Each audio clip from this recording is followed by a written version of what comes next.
Sorry, Todd. Whoa. Almost poked your eye out with that thing. Shit's wild right now. Oh, my God. Who left us in here alone? I don't know. That's I just want wanna to get on the keyboard. Yeah, you want to come? Do you want to see here? No, not at all. It's just hitting buttons. I don't want that responsibility yet. Okay. I feel like I'm going to be in charge of it, though. I have a funny feeling.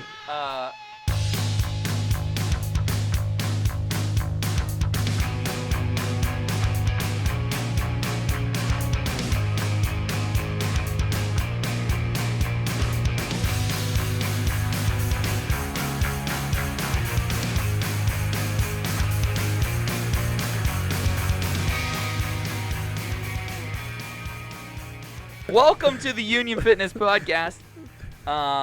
You're like, what is going on? I am your producer, Josh Elsass. And always. Well, not always. And my favorite. Nah, I'm sorry. Jared's my favorite host. Tied for second. I'll take it. You know, Todd's fourth. Even though Jared tied for second, Gap, Todd. Okay. Yeah. All right. This is a sad day. This is a sad day for me, everybody. Yeah. Josh is going to be moving on to bigger and better things, and this will be bigger, yes, better to be determined. Hey, there's always open doors, my friend. You never know where the road's going to take you. Well, in Wyoming, there's only a few roads. Right. So you do know where the road's taking I do have an idea. Either it's north, south, east, or west, and that's about it. I think there's a diagonal one, too. I think places like that are meant to venture off the road to see where that takes you. Oh. Yeah. We're getting deep. Yeah. I like so that. You don't know where you're going to end up, but that's the beauty of it. Yeah. So is this the last podcast with us? This won't be the last. This is you and me. Okay. This is our last one. All right. And then I'll do one with Todd and CJ, and then I'll be done. Okay. Just because that last week, I don't even know. I might be living out of my car. I might be living in a tent down by the river. Do it. Well, just watch out for the other people down there. Yeah, that's true. I've seen Dennis the Menace one too many times. Yeah. Remember the guy with like the can of beans that tried to attack him and everything? Yeah. That live action, or are we talking cartoon? No, the real one. The live action one. Yeah. That one frightened me a little bit, but no, whatever you got to do, man. You know. Yeah. I mean, you remember Toria that worked here? Yeah. She on like 2 weeks notice, she just like, "Hey guys, I'm moving to Colorado." Yep. And we were like, "What? Yep. Your whole family's here. Everybody you know is here." Yep. And she just did it, man. I've never heard somebody regret doing something like that. Like maybe it turns out that like, hey, could I have done something a little differently? Maybe, but like the overall decision and where it leads you, like that's always going to open doors and opportunities if you're in the right mindset, I feel like. Yeah, so when, we talk about I moved up here to train. I moved up here to get better. Like that's like the Curtis Who would story, do that? right?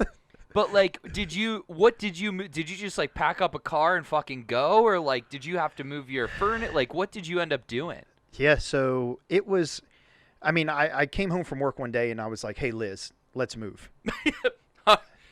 Right. That's essentially what happened with us. Yeah. Okay. Same thing. Well, I didn't have a job lined up, so. I came home one day. I was fed up at work, and I mean, I loved the place, but I was just beat into the ground from how busy I was, and I felt like I was kind of taken advantage of a little bit. And so at the time, I told her that I wanted to live down on the Eastern Shore of Maryland forever till the day that I die. Mm-hmm. Everything I knew was there, my family, everything. And she said that she wanted to move back here to Pittsburgh. So we'd only been dating a year or two, and like that was already a little bit of an issue, right? I wanted to stay there. She wanted to move back up here. So one day I'm driving home. It was like a 10-minute drive. I was like, screw it. That's it. This is what I need. I walked in the door. I put my bag down, and I go, let's move. She's like making dinner, and she's like, what are you talking about? I was like, let's move to Pittsburgh. And she's like, when? And I said, I'll call my boss right now, and I'll quit. And we can go tomorrow. And her initial response was like, okay. Yeah. And then we sat down, we thought about it, and she was like, well, I'm in the middle of a school year as a teacher, right? Yeah. I can't just do that. So then we were like, okay, we'll move. And it was crazy because she now wanted to stay down there. She fell in love with the slower paced lifestyle so much. But I was ready for bigger and better things, like. So it was weird. So Yeah. then we had a little bit of an issue there, but we figured it out. Moral of the story, when we decided we were going to both move up here, neither one of us had a job. And I told her, you know, they were like sleepless nights. We were like, what are we going to do work-wise? It's impossible. Well, not impossible. It's very hard for somebody to get a teaching position up here. Yeah. You know, at the time she had like 2 years of experience. And I knew I was going to be okay. If I needed to, I'd work at a gym, or I was like, I'll go to Chipotle, and then I'll go to the car wash and dry cars off, something like that, and I'll figure it out. So it was like the month that we decided to move up here, Casey, who used to manage the gym, called me and was like, hey, man, Ryan, who was the director of personal training at the time, is actually going to PT school, and I need a director of personal training. And I was like I was driving in the truck, like pulled off the side of the road. I was like, is this happening right now? That's I was awesome. ready to fully work at Chipotle. Yeah. Which wouldn't have been a bad gig. But Yeah, they're now paying, what, like $30,000 a Right? year just to retain or something crazy. Yeah. Or $40,000 or something like that. So I might have been all right. Yeah. But so that, you know, check. One box checked off. I was good. The week that we moved up here and moved into our house, we got a U-Haul trailer. We had our clothes, our dresser. We didn't even have a couch. We didn't even have like a chair or anything. Just a little TV, like the little stuff we did have. We threw it in a U-Haul, drove up here, hung over as shit because my family got together and we partied. And we got our apartment, and then she still didn't have a job. So she was applying different places. What's the area Todd lives? The school, Sewickley. Yeah, what's the school system there? Sewickley. Quaker Valley. Quaker Valley. Yeah. Quaker Valley. Yeah. So she got a job offer there, and she also had an interview with North Allegheny, and she was like, I don't know if I want to take that Quaker Valley job. Yeah, I understand. But it was Nothing wrong with Quaker Valley, no, but still. not at all. But I was, you know, we were like, well, what if you don't get the North Allegheny job? Then, like, what are we going to do? And it was like, screw it, I'm going to find out. And she went to the interview, and I think she beat out, you know, like however many people. A lot. And That's probably a very popular school district. Yeah, probably many more qualified individuals than her. She had been teaching in Maryland. With the graduating class at the school she was at was like 80 kids. Oh, wow. We're talking a small high school, Yeah. right? And, you know, she ended up going in there with her personality, and that was it. So we went from not knowing what we were going to do to just saying, screw it, let's take a chance, coming up here, and it all worked out. Now, there's a chance it wouldn't have, but we damn sure would have figured it out either way, you know? And I feel like that's going to happen with you too. Yeah, so we're moving to Wyoming, my wife and I. I am taking a job with the athletic department as their director of creative video for, I said the athletic department, yep. And so I'll be making, you know, video runouts and all sorts of social stuff and, you know, a bunch of really cool stuff for the athletic department. Go Pokes.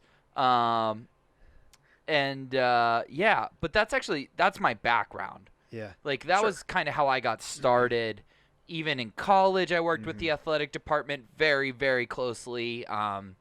Shot games all the time, runouts, all that kind of stuff. And then when I got my first job outside of, well, I worked at a news station for 6 months and then got fired because I was a punk ass kid. I remember. Yes. We talked about that, but it worked out. But it worked out. And so my first job was at an agency that worked for Penn State, Rutgers, Right. USF, and then later Syracuse and Georgetown, and like we added more schools, doing exactly what I'm going to go do at Wyoming. Yeah. I mean, that's awesome. Yeah. I mean, it seems like this is what you love. Clearly.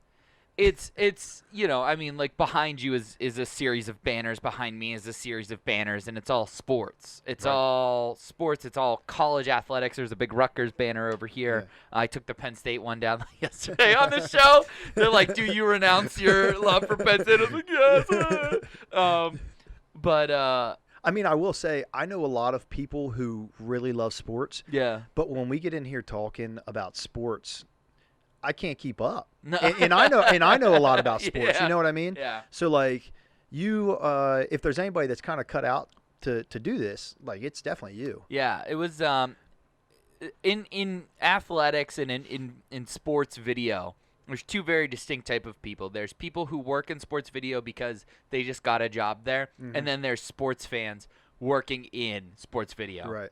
Very fortunate that the two guys that are that will be my teammates and my counterparts are diehard. Like we were arguing about whether or not the Bucks were ever going to win another championship at dinner while I was on my like recruiting tour. Like That's it cool. was I had like a 2-hour conversation back to the Denver airport with my boss about hockey. Like he knows more about the backup goalies of the 90s than I do, and that's really fucking saying something. What's up, Sean Burke? So yeah, it's super exciting. And kind of like you, Anastasia and I were actually just thinking about fucking moving. Yeah. We'd kind of conquered everything that we thought we could in Pittsburgh. We both kind of hit some professional ceilings that we knew we weren't going to be able to eclipse until either time had passed or we continued to jump jobs. And we're just kind of like over it, and we were ready to be closer to the mountains and something more outdoorsy and quieter, and so we were just going to move. And like you, I was going to work part-time at the bike shop, part-time at the record store, wherever Estes Park, Colorado, just to fucking get by so that I can spend all my free time in the mountains. And as like we got to that point, like, well, maybe we should find a job first for you, because Anastasia can work remotely, so she'll be able to take her job with her. But like there was that moment, okay, well, and I was just in bed one night like, man, I don't like Colorado or like any of those. Like Colorado's really the only professional sports in that area, right? It's all Denver teams.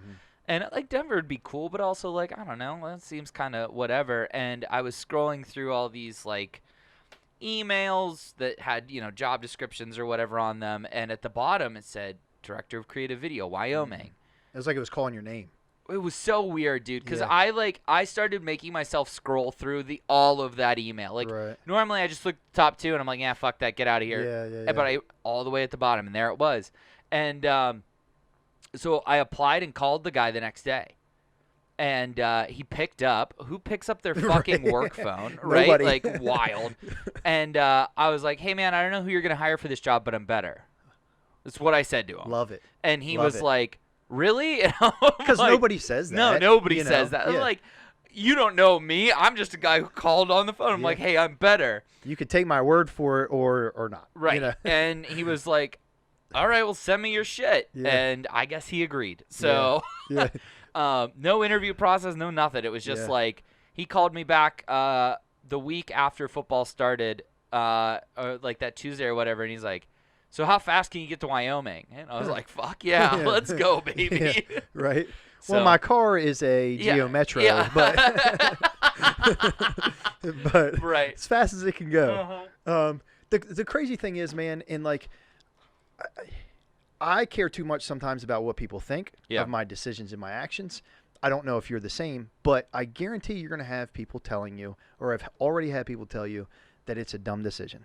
No. Good. That's the scary thing. Good, because they're probably thinking it. Okay.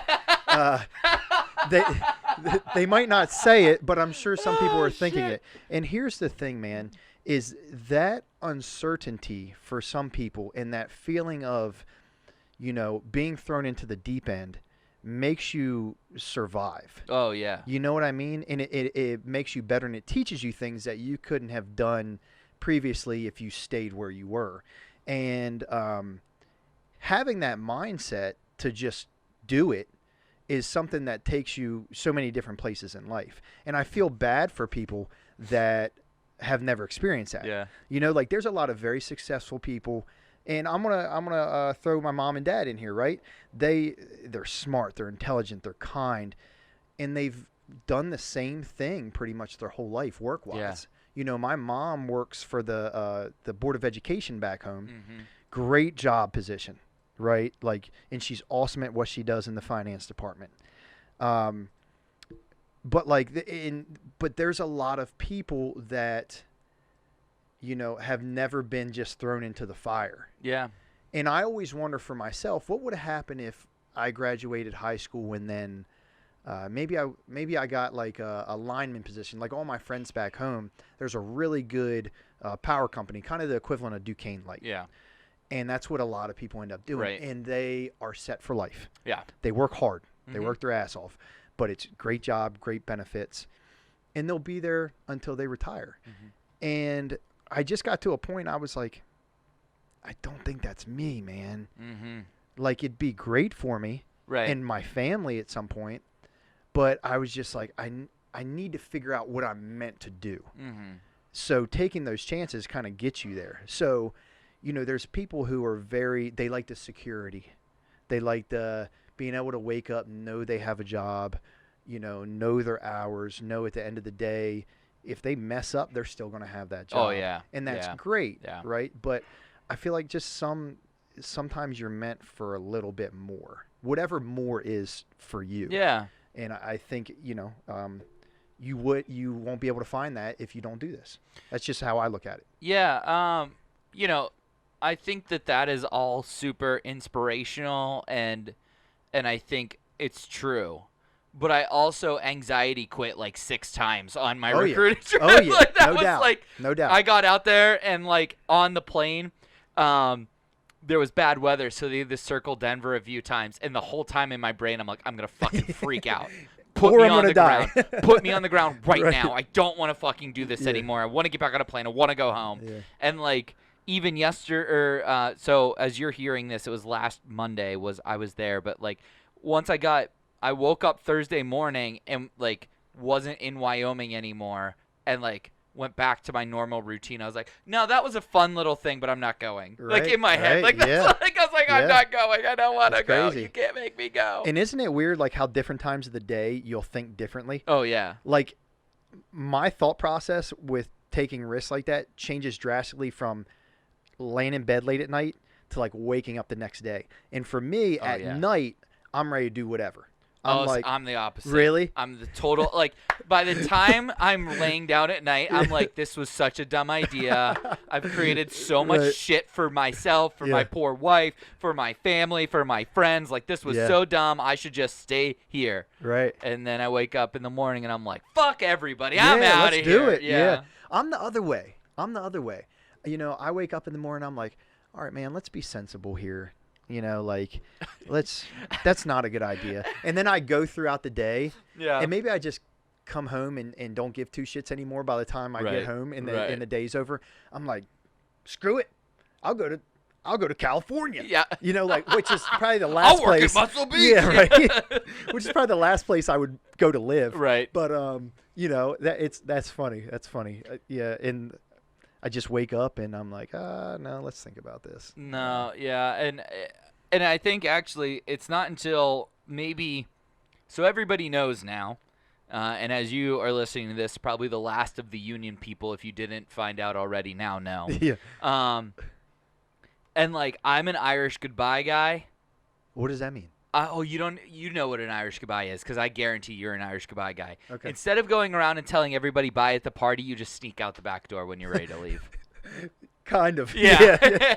You maybe tell like 1 or 2 people like, hey, I'm out of here. Yeah. And then like you're fucking gone. You're a ghost. Yeah. Well, it's hard to just go around and just like say bye to every single Yeah, person, especially when you don't know them all that well. Well, or you know? anything. Like I just Yeah. don't like making a big fuss. And Yeah. so like now that everybody knows and my phone won't stop ringing and my email at work is Yeah. blowing up and like everybody's DMing me, oh my God, are you there? And No I'm goodbyes. Like, I'm like, but that's where like I'm now like, your affection for me has pushed me out the door. Are you happy? Like, I'm gone. Now I'm really leaving. Yeah. I like now. Yeah. You feel like you have no choice. You can't back out now. Oh no. Yeah, It was yeah. like now that I'm getting attention for leaving, Right. I'm like I don't want to talk to any of you. Leave me alone. I'm fucking leaving. Right. Yeah. Yeah. So I don't want to stay and deal with all this shit. Yeah. No. Yeah. Yeah. No. So I mean, scale of 1 to 10, how scared are you? fucking shitting myself. So 11. 11. Yeah. Turn it up to 11. And it's not so like it's not the job. because I know I can do the job. I know that I can do the job well, because I've done that job. I did that job for 4 years and won stupid awards and all this other shit. And then, like, as I'm talking with my boss, he's like, I want to win this award and this award and this award. And, like, as I was getting out of the car to get back on the plane to come back here for the next 2 weeks, I was like, well, I already did everything you want to do, so let's fucking clean up. Like, let's make a trophy case. Yeah. Like, I know how to do that. Right. And so, like, he's like, fuck yeah. But, like, that's, like, not what I'm afraid of. It's the time commitment in athletics is nuts. Oh, yeah. It's insane. Yeah.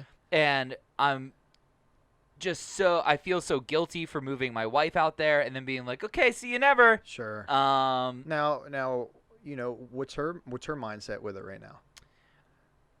Or do you not want to speak on her behalf? I can relay what she has said at this point is, you know, like I kind of said earlier, we've kind of felt like we accomplished everything here.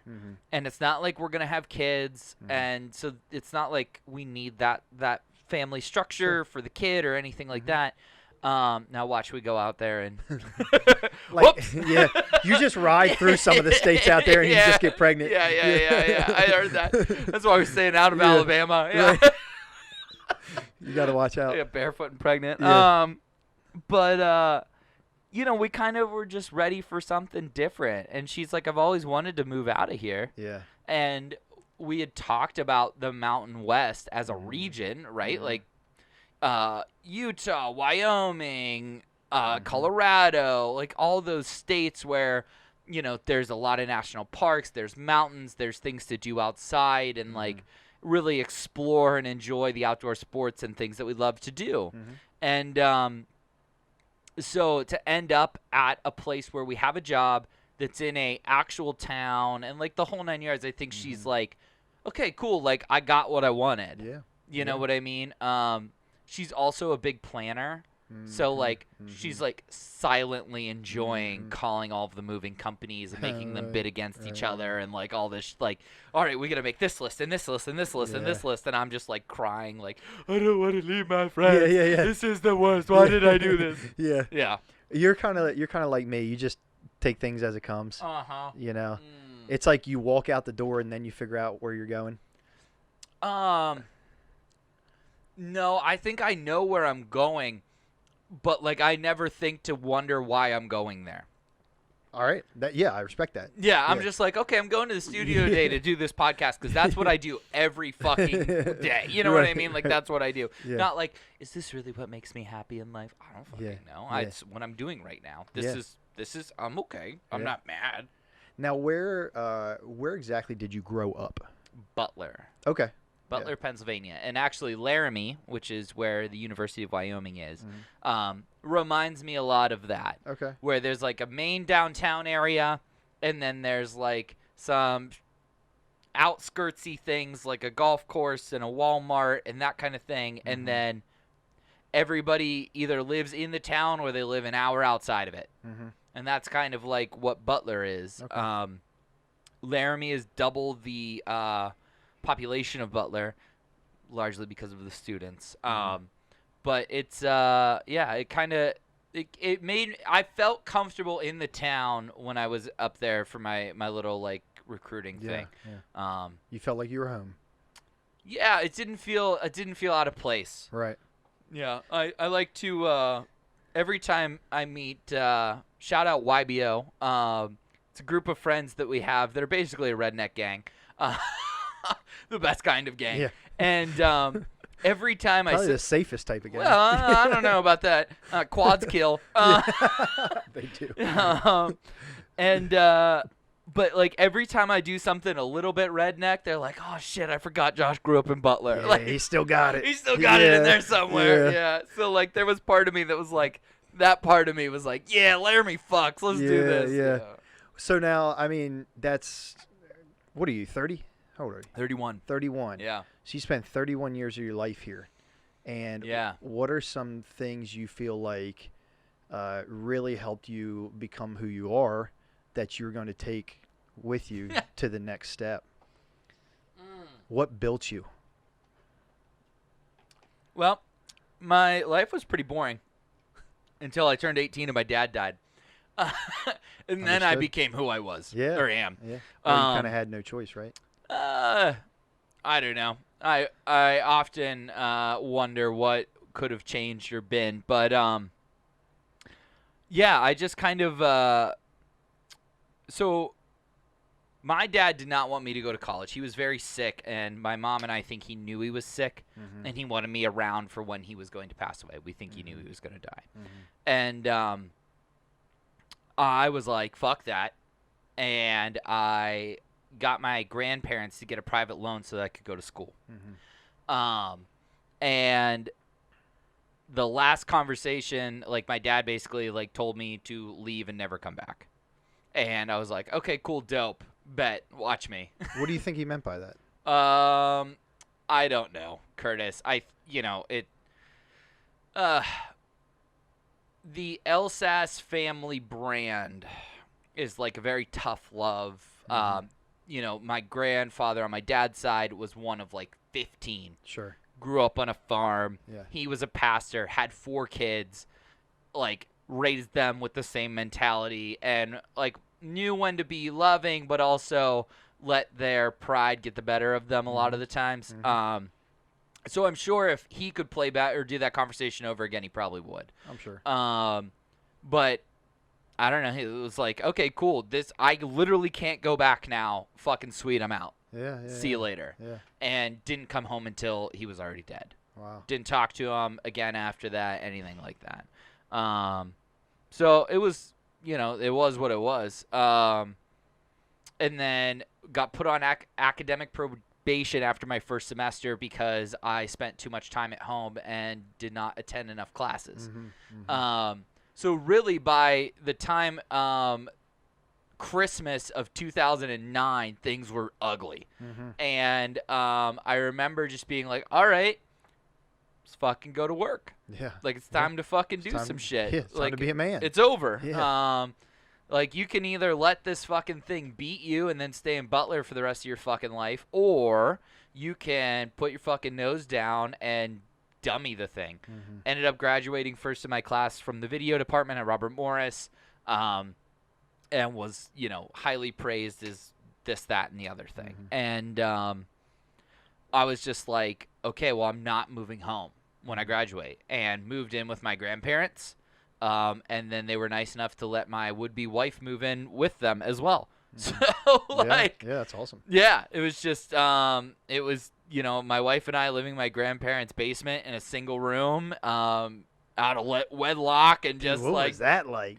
Awesome. Yeah? Yeah. Were they really cool? Like, really cool about it? My grandparents are amazing people. Yeah. They, on my mom's side, Yeah. I was the prince on that side of the family, still am. Right. And so they let me get away with it. They probably wouldn't let anybody get away with it. Yeah. But I was like, I remember coming to them when I asked for the loan and asking them if I can come live with them, and then asking if Anastasia can come live with us, and just being very like adult about it, being here's exactly what's happening. I'm going to make sure this happens. If you can be a part of it, that would be amazing. And but if not, yes. you would have been cool with it. Like, you understood. No, Yeah. I would have been like, yeah, you're right. That is dumb for you to take out a private loan for me to go to school. And live in your basement. Yeah, and then live in your basement 4 years later with my girlfriend you don't know. Yeah. Yes. But they were my champions at every turn. And so I graduated from college and got a job at the Apple store with my friends, and was like, just kind of like, yeah, this is cool. Like, I just graduated college. We were getting drunk every night. Like, it was fucking awesome. Yeah. That the summer of 2012 still goes down in the record books as a fucking banger. Yeah. Are you gonna make a rap song about it? Yeah, I am. Like every rapper. Yeah. And then I was just helping this guy at the Apple store the one day, and he's like, I like the cut of your jib, kid. And he was like, call this guy, and hands me this guy's like business card. He goes, I want you to go talk to this guy. And I'm like, okay, cool. Like, I don't know, this guy's gonna just talk to me about like career shit or whatever. Yeah. So I show up in flip-flop short and a t-shirt Nice. to WPXI. Oh, yeah. It was a job interview. Yeah. Did not know it was a job interview. You thought you were going to talk to some. I just some thought I cat. was gonna go talk to like this guy who was gonna like, I don't know, like tell me some shit. Yeah. Brian Krills ended up being that guy, and still to this day, Brian Krills was the best boss I ever had.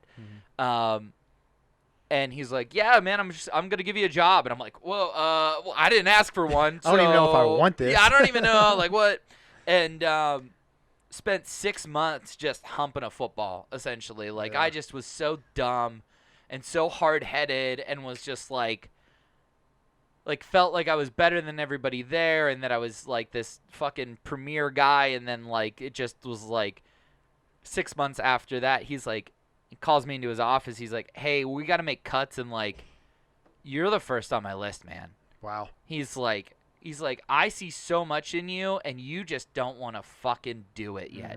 He's like, in 10 years, you are going to be somebody's favorite employee. Sure. So it's 10 years from now. Yeah. Are you Todd's favorite employee? No, I think, but I might. Hopefully, I am my new boss's favorite There you employee. go. Yeah. And yeah, so he fired me, and I just remember going home, crying. And, like, I remember sitting in my grandparents' basement and having that same, like, all right, it's time to go to work. And so, luckily, the Apple Store took me back because I was a good employee there. And I, in the meantime, when I'd taken the job at the news station, I'd moved out. And Anastasia and I were living on our own. So... Wow. Like the Rock, story about I had $5 in my pocket or whatever. I had $5 in my fucking pocket, and rent was due in 30 days. I needed. Did you to feel find like money. you were the Rock? Did you feel like you were like becoming the Rock? No, I felt more like it was my time to just like learn what my parents went through, and like what they had to struggle to just put food on the table at points. Sure. And, like, no, okay, let's fucking go. It's like, I know how to work hard. That's not something that I ever had to learn to do. It was bred in me from the drop. And so, like, I started working at the kitchen at D Six Pack and Dogs. I was at the Apple Store, and I did not have a car. And then I took an internship at this agency called Mind Over Media. And they weren't paying me anything, and it was almost like a demotion considering that I already had a real job. But I knew that I had to just fucking tear it down and go for broke. Yeah. So working 3 jobs a day, I would wake up at like 4 or 5 in the morning. I would make what food I could afford for the day. I'd put it in a backpack. I would ride 10, 15 miles down to Mind Over Media. I'd work there until noon, and then I would get on the T out to South Hills Village, work at the Apple Store until 9, and then come to D Six Pack and Dogs and close. And get your beer. And get my shifty. Your shifty. That's My right. shifty, I forgot what it was called. which is a beer in the restaurant industry for the workers at the end of their shift. It's called a shifty, and I would put it in a styrofoam cup, and I would put it in my water bottle cage, and I would ride home and cry in the shower and drink my beer and then go to sleep and do it all over. I feel sorry for people who have never experienced something like that. I don't. Good for them. Oh my God, it's so awesome. Don't get me Good wrong. For you. Don't get me wrong. If you can get the same, if you can get to point B without going through that, great, awesome. But going through that makes getting to point B a little bit sweeter. Doesn't it? Riding my bike 30 miles a day, working 3 jobs a day, and eating like rice cakes and peanut butter for lunch. Yeah. Because that's what I could afford. Yeah. I think the kids call it grinding. Is that what the kids call it? I called it fucking shit. Hell. So, I mean, what did all that teach you? It sounds like it humbled you quite a bit. And I think everybody needs a little bit of that. Curtis, from time have to time. you met me? So nothing. I just called a guy and told him, I don't know who you're going to hire. I'm better. Right. Right. So let's cross that one off. Yeah, imagine erase 18-year-old me was just walking around like throwing his shit on the table like, look how big it is. Yeah. Right. Don't make me do that. But no. I mean, that's quite the story. Yeah. So that was I guess like at that point too, and then just after about after a year, about a year and a half, almost 2 years, I guess. No, I guess a year. Mind Over Media was folding. And the guy who was managing the ad agency was picking and choosing sides. And I was on a stipend, I think, at this point, and working full-time but not, like, as a salaried employee. I was kind of getting paid under the table. It was a bad situation. And, man, there's so much shit. Like, at one point, I walked into the Apple store and told them that I wasn't going to come to work for the next 5 days because I got offered to go on this shoot at the ad agency. Yeah. And I remember like telling my boss, like, if you have to fire me, like, I understand. Right. And him just being like, Josh, like, it just took guts to do that. Like, go, you're excused, like, whatever. And I was just like, so many of those stories too. But the main one is the agency's folding, and I go into work that day, and there's nobody in the production studio. It's empty. And I was always the first one there, so it wasn't, like, too weird to me, but if something felt off that day, like, some things were missing from desks, like, something had happened. I think my mentor's computer was just gone. Yeah. Like, it was just gone. And I remember my phone rang at 8:30, and it was my mentor, and he was like, here's the deal. You're going to get fired today. And I was like, oh. And he's like, what I need you to do is you're going to be allowed to finish out the week. I want you to get as much shit as you can on hard drives inside of that week. And then next week, or like the second you're done there, you're going to come to this address, and we're starting a new company. And I was like, what the fuck? Yeah. Yeah. That's crazy. 22, 23 when this is happening, right? And keep in mind, still riding a bicycle everywhere. Right. sounds like a movie. Yeah, it was. Well, it happens in Mad Men. Okay, it happens in Mad Men. Never seen it. And sure enough, I got pulled into this guy's office who was running the company, and he's like, "You're just not a Cecil guy." And I was like, "What the fuck does that mean?" I was like, "You never even asked if I wanted to be. You were just you made that indication, right?" But I also had to sell it to all my coworkers that I was just gotten fired and did not know what was going on the other side, right? So I spent a week there. I did not go home. I just slept there. I would, like, change clothes so it looked like I went home, and I was just loading years of footage onto hard drives. Hard drive. Like not sleeping. Right. At all. That Friday, I'm crying leaving the fucking studio because I think I know I'm not going to get fucked here, but I might get fucked here. Yeah, for sure. Get on my bicycle, ride to this location with this, like, backpack full of hard drives that nobody knows is full of hard drives. And I walk into this fucking room. This is a big room that we're in right now by comparison. Like, this is huge by comparison to what I walked into. And we started the company Awesome Films. And I got to help build a company. Like, literally, we signed the LLC paperwork on, like, my personal laptop because we didn't have, like, anything. And we built this awesome company that is thriving today. It started as, like, 4 or 5 of us, and now is, like, has, like, all of these employees and all these schools that they do and all this other stuff. So, yeah. But, like, I've been fired twice. Once was my fault. The other one was out of my control. Yeah. Everybody should be fired once. I think everybody should be fired once. Yeah. Yeah. Because, like, you were like, what makes you you? I think the fact that I've been fired is what, like, okay, like, What if you does it count if you get fired and then, like, the end of the week? If you get fired on Monday and then rehired on Friday by the same guy. Does that count? I think that's abuse from the employer. Okay. Which is its own level of insanity. Yeah. To have to go through. Oh, yeah. Yeah. So, like, I was 16, so what do I know? So, it was a Saturday morning. I was supposed to work. I worked at a hardware store, like one of those mom and pop hardware stores. Yeah. The closest place that you could go to get hardware was like 40 minutes away. So, Saturday morning, I wake up, and for some reason, I didn't have my voice was gone. I couldn't speak, and I was one of 2 people who were working that day. Right? You are injury prone. Right? It's always something with me. It's always something. This is a true story. If my mom's listening, she'll probably remember this. All right. So I wake up and I'm like, Mom, can you call? His name was Greg. I was like, can you call Greg?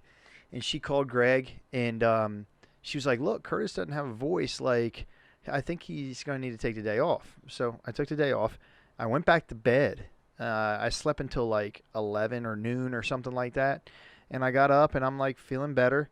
And on a Saturday, the place closes at 4. Yeah. So I wasn't going to, like, eat lunch, get a shower, and go in for, like, 2 hours. Right. So I'm like, man, it's nice out.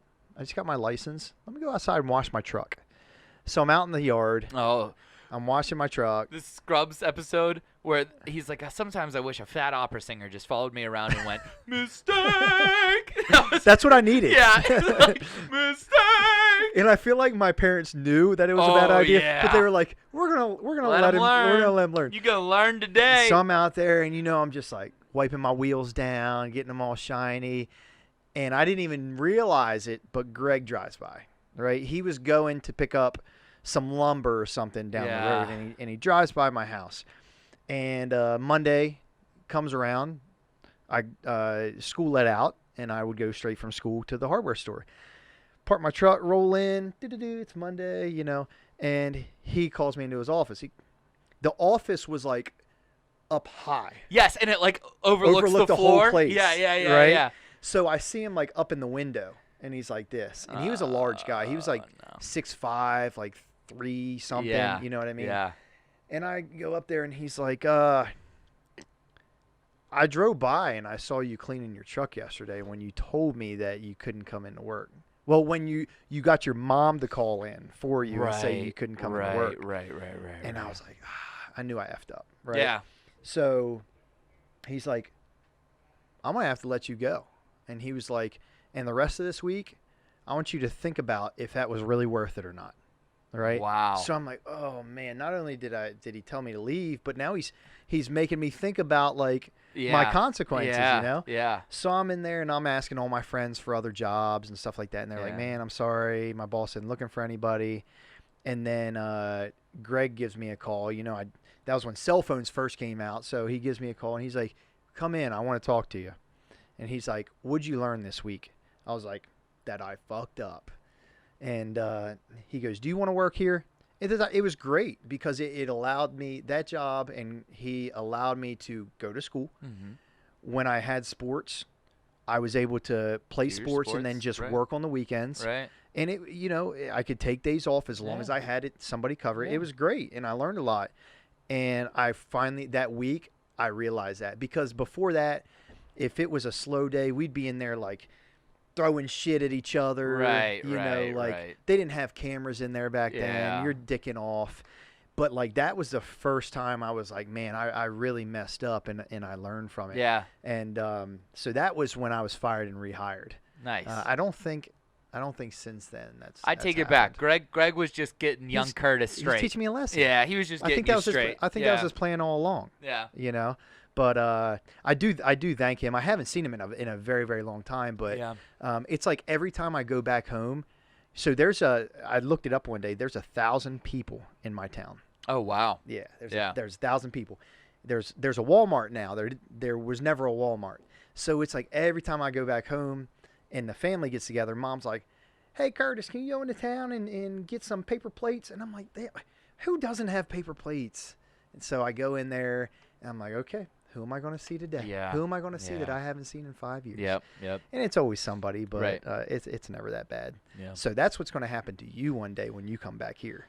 But actually, Pittsburgh's so big, the chances of that are... You think that, and then, like, I live across from your aunt and Right.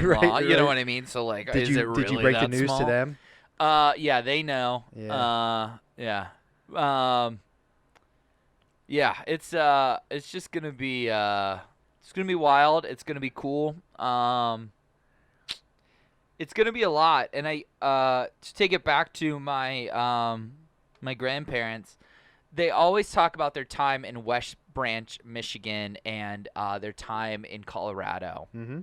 where it was just the two of them, and they'd just gotten married, and my granddad was serving, and so they were moving around all the time, and they continued to move around his entire life for work and stuff. But my grandmother and him both spoke of those years where it was just the two of them. There was no family to rely on. There was no nothing, as these like really galvanizing years in their relationship. And you know, I was lucky enough to be super close with them. And when he passed away in 2020, you knew that they loved each other and that they cared about each other, and that was that person's best friend. No doubt. And that, like, I'm kind of excited in a weird way to see what that's all about. Yeah. Not that my wife isn't my best friend and that I don't love her or anything, but like, it's different. It's just gonna be us. Yeah, for sure. You're gonna you find out like how much you really need each other. Yeah. You know what I mean? Yeah. And that's I feel like that's when your parents and your grandparents and your aunt and uncles are like, it's going to be tough. I'm telling you, there's going to be some tough times. Yeah. And when the first couple times you hear that, you're so young and naive. You're like, how tough could it really be? We've been dating and we're married now. Right. How tough could it be? And then tough. you find out, and it's like, man, how much do I really love this person? How much does this person really love me? And I think you figure a lot of shit out like that. You know what I mean? Well, and I'm sure Liz can probably speak to this. The fact that she's even willing to come with. Mm-hmm. Yeah, like, for sure. Because this is for me. This isn't for her. Right. This is for me to go take this job that I've always wanted, and like, you know, that kind of thing. Not necessarily with Wyoming, but like this job inside of an athletic department. And you know, for her to just be like, yeah, we're fucking going. Mm-hmm. That tells a lot. It means the world to me. Yeah, it really that's does. awesome, man. Well, look, we're sad to see you go, but we're excited for you. Yeah. You know what I mean? Yeah. I know that these podcasts, man, have been some of the most fun days that I've had in here. Yeah. And I hope you're going to show me how to turn those dials so I can throw it down on my own. Real quick, I'm going to do like some rapid fire questions for you. Great. Dude, I've never done this. Great. All right. Come on. You got this. You got this. Help me out, everybody. Yeah. All right. Let's go. Help you out like they can talk to you right now. All right. Text me something. Yeah. All right. Mortal Kombat or Street Fighter 2? Ooh, switch it to Tekken. Can you do that? Yeah, I did. We're done. Yeah. No, okay. All right. Cheddar or American? Ooh. I used to just house Kraft's American singles, so American. You don't anymore? I'm not allowed to eat that shit anymore. All right. Yeah. I would though. Budweiser or Bud Ice? You mean Bud Light? No, Bud Ice. Oh, I've never had Bud Ice. Okay. So I guess I'll go Budweiser. All right, damn. Budweiser or Bud Light? Bud Light. Okay. Yeah. All right. My dad used to say Budweiser will put hair on your chest. Yeah. That's why I have no hair on my chest. You just Bud Light. Right. Yeah. If you were one animal, what would you be? Man, probably like a turtle. A turtle. Yeah. They're cool. I love the water. Yeah. And they kind of live forever, and they just don't seem to give two flying fucks. I feel like they take a lot in. Yeah. I feel like they're very wise. Yeah. Well, I don't know how wise I am, but I like to just sit there sometimes and watch the world go by. So. Well, a young turtle was not wise at one point. That is true. All right. That is true. So let's go with if you could live anywhere in the world. Wyoming. Nice. What a clown. Yeah. Fuck that. Yeah. Wyoming it is. Wyoming is I was where waiting we're for like moving. a country. No, Wyoming, I guess. All right.